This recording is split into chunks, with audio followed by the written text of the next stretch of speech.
you clap? Ah, yeah. Ah, what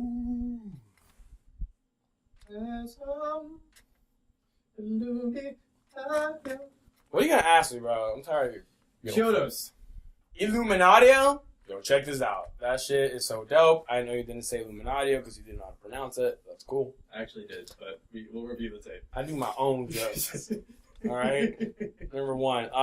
It's my favorite Chiodos album. I thought all the songs are very well written, and it's the only album to not feature their original singer. Because he just wasn't in the group? He got kicked out. The album after that, he got added again, which is so mean because Brandon was a pretty good singer for that one album he was with on. So why is this your favorite as opposed to the rest of the material? The other ones are... because of that vocal switch? I think the writing had to change because the vocal switched because Craig was too whiny. Okay, so... He was like, yeah! Like that for everything. So it's like a refreshing take on a new style. Yeah, this guy's vocal soared above like a Miles Kennedy style or something else? Kind of like a Bruce from Iron Maiden kind of style. All right. It just soared over, and it not. I hate you so much. It's definitely post-hardcore music. So. Can you elaborate what post-hardcore is to the 99% of people who don't know what post-hardcore means? I don't have to, because anybody who comes up upon this interview is because they search Chiodos, not because they searched anything else. All right, fair. Duh. So, search engines optimization. How would you describe the pacing of the album? Was that particularly effective, or is it just individual tracks that you dug? Every individual track was dope. Every single one. There isn't a bad one there. Was there pacing? No, I don't feel that with their albums. I don't think there is usually pacing. I feel like they really just write. They're one of those artists that really write just the best song at the moment. Just the best song they can. Yeah, and they're not really as thematic. Each song is super thematic within itself. But there is no. They have too many ideas. Like each one of those songs could have been made into an album, but no. Yeah, actually, yeah, they don't. Because there's 6 of them, and a lot of the writing is the piano player. Okay. There isn't a lot of songs they're tying to each other. This album just has a collection of all the things that post-hardcore stuff could do. Do you think that had something to do with the new singer? That they felt I completely rewrite everything? I felt that, and Craig was a leader of a band, and I felt like they didn't have to do anything that what he said. I felt that the album was super open to be written however they wanted it to be.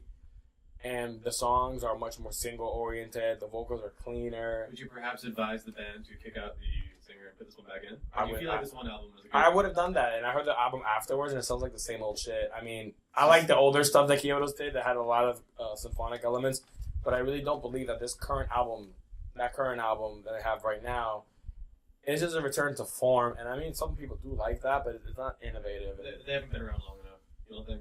They've been around for a while. The problem is with rock bands, once you heard one album, you heard them all. If they don't, by the time you heard their 5th album, it's garbage. 5th or 6th. That's why the Police broke up. So I don't believe that this album, I thought Illuminaudio was a great album of like all the stars coming together. Besides, you mentioned the piano player was the writer. Is there any other guy that you would give perhaps an honorable mention to for how they use the instrument throughout the album? Definitely the lead guitar player. Why? The lead guitar player, the kind of lines that he uses, he's a guy capable of harmonizing the main rhythm guitar, having good leads. He's an incredible lead player. So just very tasteful. And I feel exactly he was super tasteful. And there's some songs that he's doing like Latin melodies, some songs that he's doing just straight out shred sweeping. Oh, that's cool. And they do a lot of things for that aren't show off, but they complement the song. Extraneous. No, it's all for the song. There isn't nothing on that album feels like it's done to show someone off. And with 6 members, it makes sense because you really don't want to highlight one. It's a lot. Yeah, you get way too much to deal with. Is there a song on the album? You said they're all dope. So I guess Jesus, The Dungeon is my favorite one. Favorite, okay. Probably the intro because it's one of those like I'm about to go on stage live on tour intros that are just all like bubbly, and then it explodes into another song, which would be Caves. Mm-hmm. But there's really not a traditional song that I don't like. I like all of them except for the intro. Okay. Wait, you just said you like the intro? All of them except for the intro. The intro is like a minute long, like. So it's not really a song. It's not really a song. I like every song. I can easily listen to the entire thing. And whoever produced it, shout out to them, because to get 2 guitars, a vocalist, a drummer, a bass player, and a keyboard, and have all those things melodies intermixing. Mm-hmm. You hear heavy rock guitar, and then you hear a piano lead line. And it works. And it works. That's great. That's great engineering. It really, because that's what happens a lot. You think, oh, the piano is probably synth chords. No, there's lead piano lines. So there is a lot of things where I'm like, go, whoever engineered the mixes, it's just like, you did an amazing job. Because, and it had to be a lot of takes, because that band probably knew what they wanted to hear, and at first maybe they weren't getting it.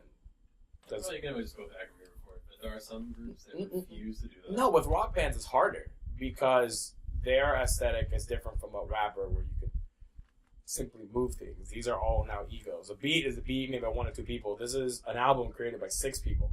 And these 6 people have a way that they want each phrase. Oh, for this verse, I want this higher. Do you know that as a fact through the band, or knowing about the group, or is that just that's kind of your opinion of rock bands in general? In general, unless they're like a tyrant band where one person only does anything. But usually it's for the better. They do kind of sound better. But yeah.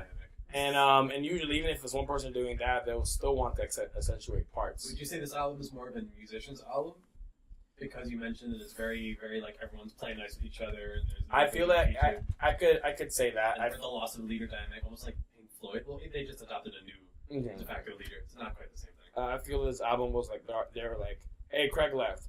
Instead of saying that we're fucked, let's just take a step back, get this new guy, and see what happens new. I thought that they didn't come into the recording process with any prior notions or anything prior. I felt that this is probably the album where the band was completely wide open to all ideas. If you could say one thing to one band member. The drummer, how do you do that? Like, there's no like static drum parts in that entire album. I feel like he just hears like Carter Buford style, almost. Where it's I feel he hears the entire album at the end, and he's like, I got this, and then they just plug him in, because none of the stuff he does is static drumming stuff. But that's also hardcore and post-hardcore stuff. Yeah, that is incredible. All right, I think we're good. Yeah. Now, who are we going to give a shout out to this time? Today's shout out goes to Tropical Skittles. It's better than the original Skittles, but it's a teal bag, not the purple one. Can we please bring back lime Skittles? Stop. Please. Cut that out. No one likes lime Skittles.